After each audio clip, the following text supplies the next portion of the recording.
Good evening, ladies and gentlemen. This is War Smith. Let me welcome you to another broadcast of the Black News Network, the real voice of Military City, USA.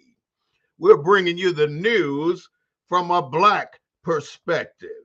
I do not own the rights to the music you were just listening to, but I do own the rights to what I say. So let's get cracking. First of all, many of you don't know about getting your birth certificate authenticated. I'm going through that process, and I've been back and forth with the Department of State uh, with documents. And every time you send documents, they want more documents. So you just have to be persistent and patient when you get in this process. So now I had to go back to my home state and get them to authenticate my birth certificate, which it was a simple process. You send them basically a document with a self-addressed stamped envelope, and then they send it back to you. And with that, you send that to the Department of State. This is the National Department of State, not the State Department of State. So once I do that, hopefully that'll be the end of this particular process. I'll have my birth certificate authenticated. Now, some of you may ask, what does that mean when you authenticate your birth certificate?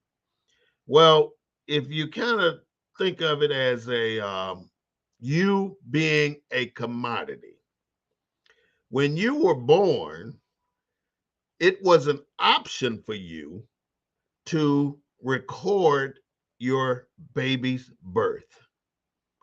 Once you record your baby's birth, you're giving a control number. That control number goes to the stock exchange as a commodity. So this is how they keep track of some of the numbers in the United States and how much do this corporation own, because this really is a corporation. And if you think of it in that way, you can kind of understand why you are considered chattel. All of us are considered chattel. I'm considered chattel, you too. So what that authentication does, it releases you from the obligation of the birth certificate. What the birth certificate also does, it gives the state authority to remove you from your parents. It gives the state authority to stop you in a traffic stop and give you a ticket. You're subjected to the laws of that particular state because you already consented to it. And when you consented to the giving your authority to them, you gave it to what they call a straw boss or the straw man. So the straw man is now representing you in the state that you were born in because of your birth certificate.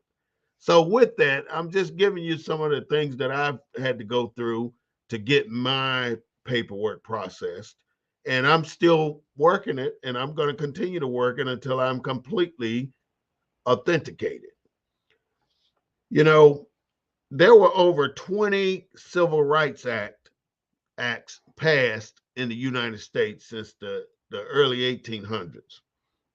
And what my talk about today is to talk to you about those less than, it ain't gonna be quite 20, but I'm gonna talk to you about the ones that I know specifically.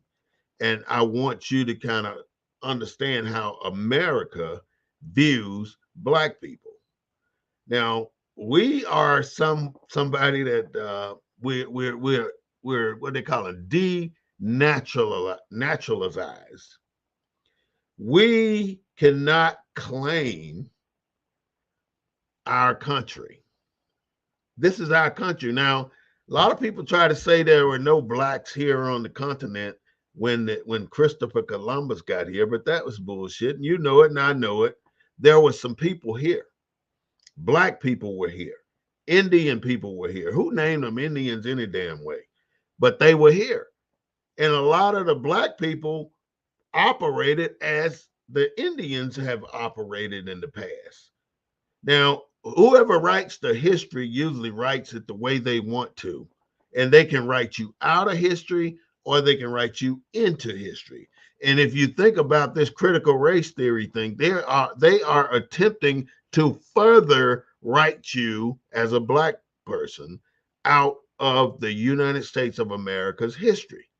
So we have to educate our children about what is actually happening here in this country and how we fit in. Because if you ask a Chinese, what is your nationality? China. You ask a Japanese, same thing, Japan. A Scottish person, Scotland. Hungarian person, Hungary. You can go Bosnian person, Bosnia. But if you ask a person that was born in America that's black, his nationality, he's going to say Africa. But Africa is our motherland, and we all derive from Africa. But be it told that the whole world originated from Africa. So how is it that we are the black people and we struggle to find our niche, our piece of the pie that say we are blank? What are we? Who are you that listening? Can you answer that for me? We are blank. What are we? I mean, are we're not Chinese, we're not Japanese, we're not African, but we're descendants of African, but everybody else is too. So what are we? So that's something I've been working on. And when I get it finished, I'm going to tell you who we are. But I'm not done yet, so I won't reveal that information. But I'm going to go back to the 20 Civil Rights Act that has been passed since the early 1800s. We're going to start with the very first one, which is the 1865 13th Amendment. The 13th Amendment, now thinking that 1865, that's over 100 years ago, this 13th Amendment was passed. And what the 13th Amendment allegedly did, it abolished slavery and involuntary servitude. It abolished slavery and involuntary servitude, except, now this is the kicker, which means it don't mean shit to black people, except as punishment for a crime. Except as punishment for a crime. Now, at the time of the 13th Amendment, there was no laws on the books that caused slaves, which were former slaves or former Holocaust people, to become prisoners or criminals. So what they did, they came up with two things that made it really hard for the black people who had just walked off of the plantation to get a foothold in America. They came up with loitering and vagrancy laws. So what is loitering? Loitering is, let's say you wanted to apply for a job and you're standing outside of the job waiting for it to open. There was no resume shit going on in our culture. So you're standing outside this job waiting for the job to open so you can go in and ask, can you have a job? But if there was a bunch of black people standing out there in front of this business trying to get a job, the police would come along and charge them with loitering in front of this business, but you were there trying to get a damn job. So with that charge, it required a jail sentence. So they would convict you now because you were trying to find a job. You're going to get convicted because you were trying to find a job to go to prison. Now that you're in prison, they got you off the street. So basically, you came off the plantation, tried to get a job, ended up in prison. So you ain't really got away from slavery yet. So you were basically newly freed slaves that were going down because they caught you loitering. And then there were vagrancy laws. Now, think about this. You just walked off the plantation and now you don't have a place to stay. you don't have a job, you don't have transportation, you don't have proper clothing, and now you're walking down the street trying to figure out what the hell am I supposed to do. Now look at it like this: millions of black people walked off the plantations during that time. None of them had money. They didn't walk off those plantations with 40 acres and a mule. That was some bullshit. But they walked off the plantation with nothing. Now, the white people decided that we're going to have to do something about this. So they did the loitering and vagrancy laws that were specifically designed to lock up black people. That's exactly what they were done. They did them for. They became the loitering and vagrancy became criminal offenses. So Steve standing around. I mean, you get charged with loitering or vagrancy. By that time, when this all happened, right, 95% of the prisons had white people in it. 95%. And before that year was out, 95% of the prisons were populated with black people. Black people. Now, what did this do? This gave, well, let me go to the next Civil Rights Act. In 1866, they call it the Civil Rights Act of 1866. The Civil Rights Act of 1866 gave white people the authority to make contracts and to enforce contracts. It gave white people the authority to purchase, sell, or lease property. Now, this is white people and white businesses and corporations. So, prison is a corporation. So, now that you got 95% of people in prison just sitting there eating 3 meals a day and not doing anything, they figured out a way to get rich. The prisoners are now being leased back to the plantation that they just came from, to the farmer that they just walked off the plantation from. So it done went full circle. They have let the slaves go. They have charged them with vagrancy and loitering and put them in prison. The prison then leased them out on a contract to the farmer and plantation owner that used to own the slaves. And now the plantation owner is now again responsible for maintaining the slaves, discipline, and everything else. You know what I said? Make contracts and enforce contracts. So these people are contracted to that plantation owner, so he has the right to enforce the contract by beating slaves. That's how he does it. Prisoners were being leased back to the plantation. That is so sad. They call that convict leasing. That was the Civil Rights Act of 1866. Now we're moving right along. We go down to the 14th Amendment. The 14th Amendment made it if you were born or naturalized in the United States of America, you were automatically, if you're naturalized, you're going to become a citizen. But if you were born here, you're automatically a citizen. It also gave voting rights. Now, the 14th Amendment gave voting rights to any male over the age of 21.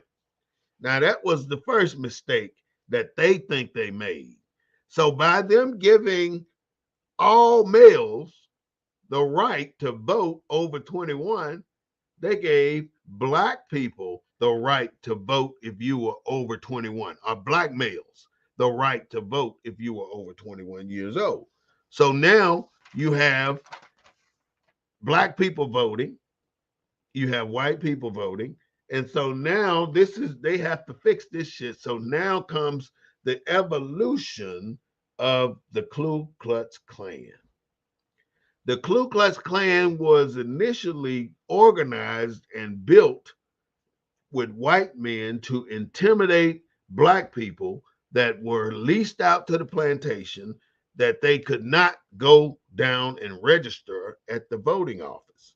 This is why Medgar Evers was killed, because he was going through Jackson, Mississippi and surrounding counties and registering black people. The same thing about the three cats from the Neshoba, Mississippi, where the three civil rights workers were killed. Now, these three civil rights workers ended up being killed and buried in the Mississippi Dam in the Neshoba County, Mississippi. Now, they were put there and they were killed because they were registering people to vote. So this was before the United States had a chance to stop black people from voting. They hadn't had a chance to write this next amendment, which was the 15th Amendment. The 15th Amendment was written in 1870. And in 1870, it allowed white men to vote without having black men to vote. So they cut it down. And like I said, the Ku Klux Klan came out of this 15th Amendment and the latter part of the 14th Amendment. It was the first time that they surfaced and started intimidating and killing black people. And then what the 15th Amendment really said is that the Constitution of the United States does not apply to black people or formerly enslaved people. The Constitution of the United States does not apply to formerly enslaved people or black people. Can you imagine the entire country getting behind something like this? All them white men sitting up there in the Senate saying that black people, this Constitution that we wrote doesn't apply to black people. Now you got 5 million black people roaming around the United States that don't have a governing law. Only thing you got is criminal law. You don't have a governing law, you have a criminal law. In other words, a governing law is going to protect you as a citizen of the United States. But because you're black, you have no protective rights by being here in the United States. So, what do you think they're trying to do with the Ku Klux Klan, which got up to at least almost 1 million people before it was shut down and given to this black lady? The Klan went around and tortured and killed and intimidated black people out of going to get a vote or going to register to vote. And then they started to assassinate our so-called leaders, which we started, you got Malcolm X, you got Martin Luther King, you got Medgar Evers. All these people were assassinated because they stood for black people doing better than what they have done. Now, how can you, as an American citizen, say that the Constitution don't apply to black people when the black people are technically the builders of this country? That's what happened. So now black people again are being left out of the pie. You don't get a piece of the pie. So now we got the Louisiana Purchase in, I think, 1878 or something. I don't know when, maybe before that. But you got the Louisiana Purchase. You got the West Coast already purchased. And so the America says, send me your weary, send me your weak, send me your criminals, send me all of your thugs. And what they meant was send me all these white folks that ain't about shit. So they sent them all these white folks that ain't about shit. And they came to America and they started that same shit they got sent out of that other country for. They made this place as corrupt as it is today. And it was built on corruption. And because it was built on corruption, America in just my opinion, like I said, I own the rights to what I say, will never prosper. We, as Black people, got another 100 years before we move back into the positions that we supposed to be in. And I say that because take a look around you. Are you working with someone that you know? Are you working with an element or group? And you know that the NAACP was the first one, the first Black group to deny us getting reparations. There was a guy that worked with Martin Luther King who said that reparations was a joke. We didn't need to get reparations. But before that happened, a lot of the churches had started to push it, and it was the talk of the town. The Presbyterians had it going. They were about to get the government to start looking at giving us reparations. But what happened? The NAACP dude, the Russian guy, I can't remember his name, but he was allegedly a Russian sympathizer, and he did get questioned by the FBI and all that good stuff. J. Edgar Hoover got him. All that kind of stuff went down. But he was the one who turned the federal government against honoring or talking about reparations. I'd get his name for the next show, but I don't know it right now. Anyways, that's one of the situations that Black people found themselves in. And the other situation is when Germany decided to send 100,000 people over here to America, the United States government gave them land. If you can stake it, you can have it for a penny an acre. So with $1, you can get 100 acres. Think if you had just $3. You got 300 acres of land, and you're German. You just came in from a foreign country, and now you got the biggest stake in that you ever had. You got more land than in Germany probably that your family ever owned. Now you own all this land because you were the one who staked it out, and America gave it to you. They gave you the deeds to the land, the titles to the land. You were the owners of that land now. Now, keep in mind, there are millions of Black people that have been disenfranchised and left to fade away. But resilient as Black people are, there was no fading away for us.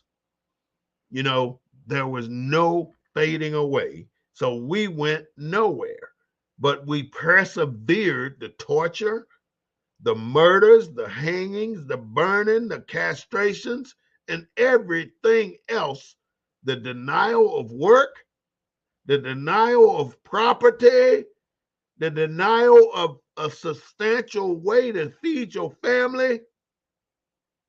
I watched people on the plantation back in Mississippi back in the 60s and 70s waiting for the white man to give them $20 so they can go buy groceries. 20 freaking damn dollars. That's how serious it was. I seen them sitting there waiting, and the white man come over there with a bag of freaking oranges and $10. And then the Black man got to take that $10 and go over to the white man's store, which is on the plantation, and his wife over there running that store. You remember Bryant, the guy who killed Emmett Till? His wife was running the store. And then they go in that store and they tell the lady, put it on the books. And they put it on the books. So now that $10 that he just gave you, it's gone. You done already spent that 10 damn dollars. So now you go over to the store, you might get 3 slices of hog head cheese or some bullshit like that. You ain't gonna get enough to feed your family. But now you got boys that's growing up, and so the white man is befriending your kids. What he's doing is every day he can drive by there, he'll throw a handful of candy out the window on the ground. And them little Black kids will run their ass out there and pick it up, and they just as happy as they can be because they don't realize the strategy and the psychological gift that he thinks he's given them. Now these black kids pay more respect to the white man because he's given them something than they do to their dad. Now their dad cannot make enough money on that farm working 10, 12 hours a day, sun up to sundown, to support his growing family. So he tries to go to Walmart or Dollar General or one of these places that are that's outside of that plantation and get a job. And he goes over there and he gets hired immediately. He works there for a month, 2 months, 3 months. So now the white man missing him out in the fields. So the white man gonna go to his house looking for him and look, trying to get it, figure out what the hell's going on here. I don't see Johnny Blow in the field. So, well, he went over to the other town there to take care of some of his personal business, sir. So now he's ready to kick the family out of that plantation home because Johnny is over there working at Dollar General. So that's exactly what happened. That family now has to move off the plantation and find them another place to live because the man trying to work two jobs. He trying to support his family, so he got a job over there and he working on the farm.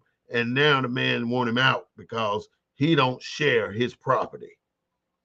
And he considered these people living in his house his property. So he put them out. And ain't nobody gonna do shit about it. Nobody. So the abuses and the trials and tribulations that black people have had to endure and suffer and overcome is more than the black people can bear today. We are to take off the blindfolds and stop being ashamed of where we originated from. We came from the plantations, but we were here before the plantations. These crooks and criminals that were sent here took advantage of our kindness and our niceness, because that's one thing that black people do have is kindness and politeness to people. We try to respect people until you piss us off. Now you done pissed off the black population in America. So that's when you get the Malcolm X, the Martin Luther Kings, which I'm here to tell you that a lot of people love Martin Luther King to death. I love him to death too. However, some of the things that Martin Luther King did really effed up our populations. And we were following him by the thousands. We were following Martin Luther King by the thousands. Turn the other cheek. Don't fight back. You made us puppets. You let them just beat the shit out of us, and you telling us not to fight back. What kind of man were you building that you telling to turn the other damn cheek when somebody just walked up and slapped the shit out of you? You got to turn the other cheek because you're following a doctrine of passiveness. You're following a doctrine that made us vulnerable on every level. More people were killed under Martin Luther King, more black people were killed under Martin Luther King than any other time period in America. More black people were killed under Martin Luther King than any other time period in America. And they were killed because they did not fight back, because they truly believed in what Martin was doing. They believed in it. Now, the second thing that happened under Martin Luther King, which I want to say the F bomb, but which messed up our people, was segregation, or what do they call it? Desegregation. You should have left our black kids in our black schools and left them other kids in their schools and made our schools work with what we had, but make them better than their schools with what they had. This separate but equal shit was the shit. But it didn't work because we didn't make it work. So now the separate but equal don't work. You're going to integrate the damn schools. And what that entails was now your family live right next door to the schoolhouse that you attend. So now that we're going to integrate schools, we're going to take the kids that live right next door to the school and take them over here 3 miles away to another school because we want them to experience cultures in other places. So now the parents who have never owned a car can't go to the schoolhouse and watch their kid learn because the kid is miles away. And if something happened to that kid, the parent probably be the last one to damn know. That's the sad part about segregation. They took black people out of our communities, and now we have no communities nowhere. We have no communities, especially here in our city of San Antonio. The East Side is no longer a black community. Black people go there and hang out over there, but the East Side is a gentrified place now that people are attending as white people. If you go over there now, you see so many white people tucked away in these little beautiful houses that they don't refurbished and restored, and they don't come out. You don't see them. They're not out. You don't know that they're there. But if you look in the driveways, you'll see them badass cars, them little Coopers, and some other cars that you normally don't see in the black neighborhood. That's the kind of shit we have to deal with. It's done. It's done. And they don't not only do the East Side in San Antonio, in most major cities, there's an East Side with black people on it. Sometimes there's a South Side with black people in it. But very rarely do you find the black population on the North Side or the West. Well, maybe on the West Side a little bit. Everywhere but the North Side. So that is what my lesson is about today, is about the amendments that the United States created to hinder black people from success, about Martin's perpetuated way to hinder black people from success. But at that time, they probably thought that was the right thing to do. But now that we look back and see that in hindsight, we know that that was not good for black people.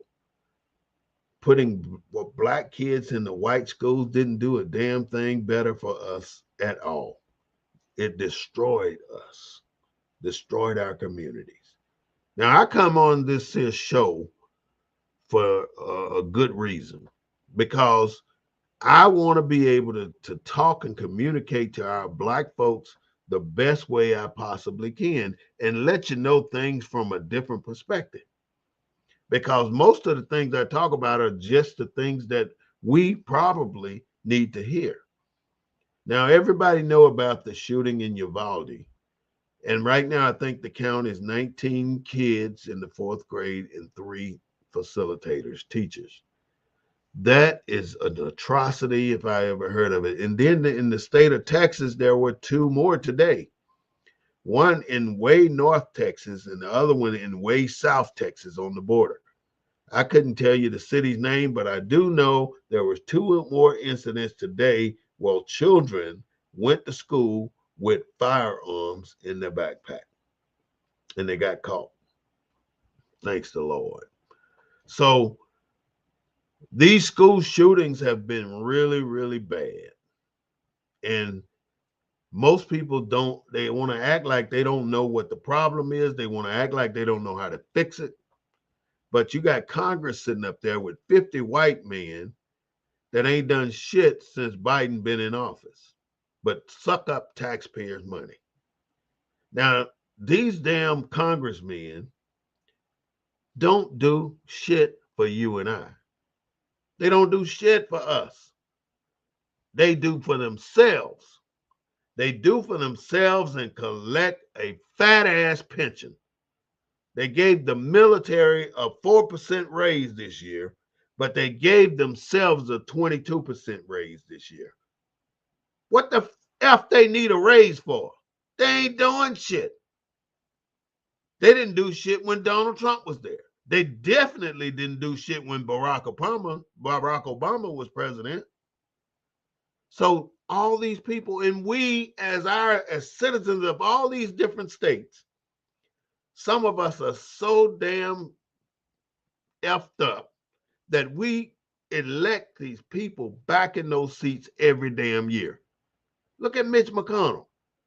Done raped Kentucky across the damn coast, and they still put this man up there as the Speaker of the House. They put him in Congress. When do we learn that that group up there is the demise of America? They are the reasons the gas prices are going up. Don't think gas prices are going up just to go up and there's a shortage, because there is no shortage of fuel. Gas prices are going up because millionaires and billionaires got a need to get more money. And in order for them to get the money, they create fake situations, fake bullshit that make the prices go up. So what do? Let me tell you what they do. When Donald Trump was in office, everybody and their mama worked in the oil fields. Everybody had a job down there, and nobody made under $20 an hour. They made bank down there in the oil fields for the 4 years Donald Trump was in office. The moment Donald Trump come out of office, the oil tycoons started laying off people, firing people, shutting down the freaking wells down in South Texas. They shut them down.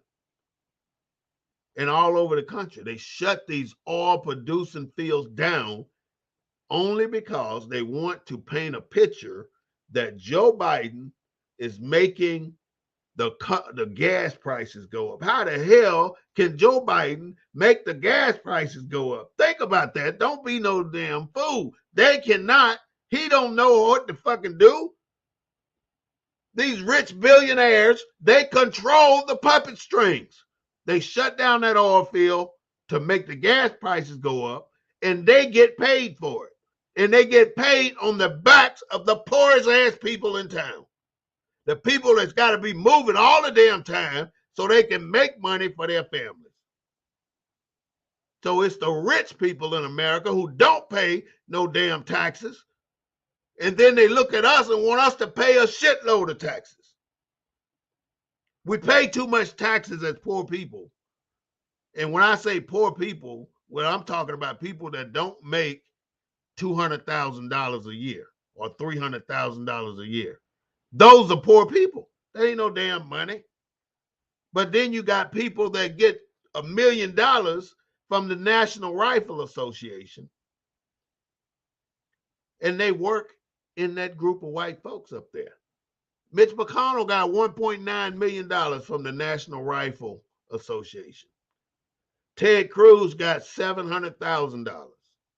So all these people get money from the NRA, and they ain't gonna do shit about guns. They ain't gonna do shit about the oil prices. Only thing they're gonna do is sit there and whine about it when they got the power to fix it. But they're not gonna pass any legislation to fix it. The only thing Biden can do is open up the oil reserves and give it to America to try and keep the prices down. But the prices, think about it now. 10 months ago, you can get a gallon of gas for $2.50, let's say. So today, a gallon of gas costs you $4.50. So a $2 raise on the same gallon of gas. What's going to happen? You're not going to run out of gas. Why is it that the price got to double in less than 3 or 4 months? There's no reason for that. It's all about greed. It's American greed. American greed. These rich folks that don't pay taxes are the very people that are raping your ass across the coast by shutting down the oil fields, by jacking up the fuel prices. They sitting there playing like it's a damn chess game or a checkers game. It's a bunch of bullshit. There's no way we should be paying the money that we pay for a gallon of gas. But we got to keep moving. We got to get around and do things because we got to make money. We got to make money. If you don't make money, you're not going to be able to support your habits. And your habits can be basic: a roof over your head, food to eat, and clothes to wear. Now, it goes way beyond that. But if you ain't moving around, most of the time you can't do those three things. You have to move. I'm surprised that the bus tokens ain't double. They paying for gas too. So why the bus tokens are the same? Why it costs the same to get on a plane to go somewhere? It don't cost much more. The prices ain't jumping on that shit. But not only are we paying for it, white people are paying for it too. We're not the only ones out there suffering. There's always somebody. I don't give a damn how bad I got it. I don't give a damn how bad you got it. There's always somebody out there that's got it badder than you. You know, you sitting there crying and whining because you ain't got no gas in your car. Somebody else ain't got no car. You sitting there crying and whining that your kidney is failing or your whatever happens to you, but somebody else ain't got no kidney. They on dialysis 3-4 times a week. You sitting there complaining about your eyes burning. You can't see because your glasses old. There's some people out there that can't see at all. Kids that can't see at all. I saw 2 little blind kids, 10 years old, around that age, trying to cross the street yesterday. And the problem with that is we are not conscious of the level of suffering that's going on in this country. It is heavyweight. Look at all the homeless people. Now they're talking about putting the homeless people on the east side again. 2 years ago, they wanted to put the homeless people on the east side. This week, they want to put the homeless people on the east side. But you got the north, west, and south side out there. Why don't they put some over there? Now, I came on here on Wednesday and Thursday to do lectures about lessons, about things that I'm trying to convey. But my Sunday broadcast is about the operation of America, how we screw people in this country. And this ain't all peaches and dreams. And everybody talk about that white picket fence. That's a bunch of bullshit too. That is not going to happen.